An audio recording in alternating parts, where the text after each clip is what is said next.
साथियों नमस्कार, मैं रमेश निर्मलकर स्वागत करता हूं एक बार फिर से।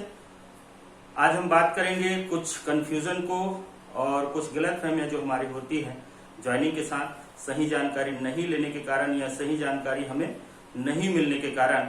उन जानकारियों के लिए बहुत से ऐसे फ्रेंड्स होते हैं जो इस सिस्टम में शामिल तो होते हैं, लेकिन बहुत जल्दी वो इस सिस्टम से बाहर भी हो जाते हैं।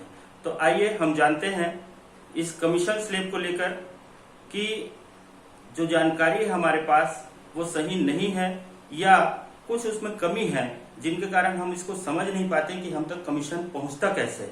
तो सबसे पहले हम जानेंगे इस आरसीएम डिस्ट्रीब्यूशन में कीमतें जो होती हैं वो क्या होती हैं। तो सबसे पहले हम देखते हैं, पहली जो कीमत होती है हमारी एमआरपी का। एमआरपी मतलब कुल मूल्य जो उस प्रोडक्ट में छपा होता है। उसके बाद एक होता है सेलिंग प्राइस का, जो कि होता है डिस्काउंट कटने के बाद जिस मूल्य पर हमको प्रोडक्ट मिलता है वो सेलिंग प्राइस कहलाता है। और एक मूल्य होता है बिजनेस वॉल्यूम।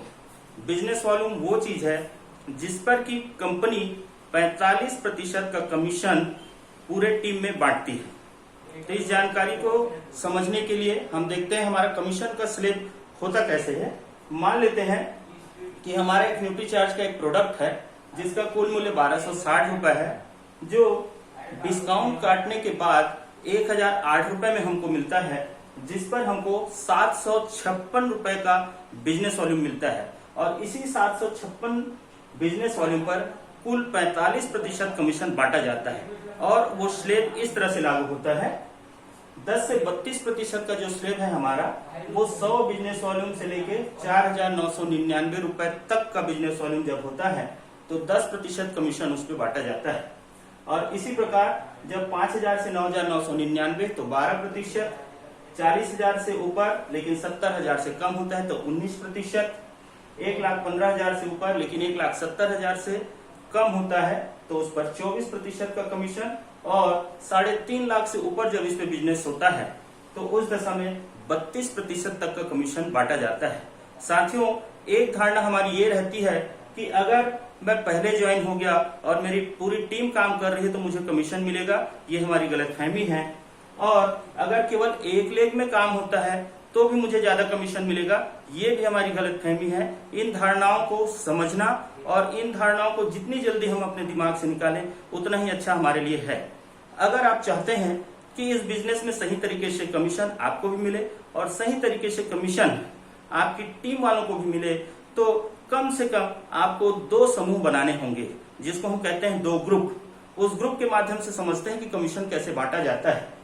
मान लेते हैं ये आपका 2 ग्रुप है, जिसमें एक ग्रुप पर कमीशन बिजनेस हुआ 80,000 रुपए का, दूसरे ग्रुप में आपका बिजनेस हुआ 33,000 बिजनेस वॉल्यूम का, और आपने स्वयं 5,000 बिजनेस वॉल्यूम, जिसको हम डायमंड क्लब कहते हैं, वो आपने खरीदी की। पूरे मिलाकर अगर हम देखते हैं तो कुल बिजनेस आपको जो काउंट होगा वो 1,18,000 का होगा। 80,000, 33,000, 5,000 तीनों मिला के टोटल बिजनेस आपका कहलाएगा 1,18,000 का। और अगर हम स्लैब में देखेंगे तो 1,18,000 जो है 24% के कमीशन स्लैब पर आता है। और इस तरह से हम देखेंगे 24% में 28,320 रुपए कुल कमीशन बनता है, जो आपका नहीं है, वो आपके पूरे समूह का है। जिसमें से एक ग्रुप 80,000 का है जिसका कमीशन स्लैब है 21.5%, जिसका कमीशन बनता है 17,200 रुपए। दूसरा ग्रुप जो 33,000 का है, जो कमीशन स्लैब 16.5% में आता है और उसका कमीशन बनता है 5,445 रुपए। साथियों, आपको जो कमीशन मिलेगा वो कुल कमीशन में से आपके समूह का कमीशन घटाने के बाद जो बचेगा वो आपको मिलेगा। तो देखते हैं 28,320 रुपए कुल कमीशन है, जिस पर पहले ग्रुप का 17,200 रुपए माइनस होगा, दूसरे ग्रुप का 5,445 रुपए माइनस होगा, और इस तरह से आपके लिए जो बचा 5,675 रुपए, ये आपके अकाउंट में टीडीएस घटाने के बाद ट्रांसफर कर दिया जाता है। तो साथियों, इस कमीशन स्लैब को समझना है और इस पर आप कोई भी उदाहरण लेकर इसमें आप अपने कमीशन को, अपने बिजनेस को और अपने टीम के कमीशन को निकाल सकते हैं, गणना कर सकते हैं और समझ सकते हैं। साथियों, ये छोटी छोटी बातें हैं जिनको हमको जानना बहुत जरूरी है।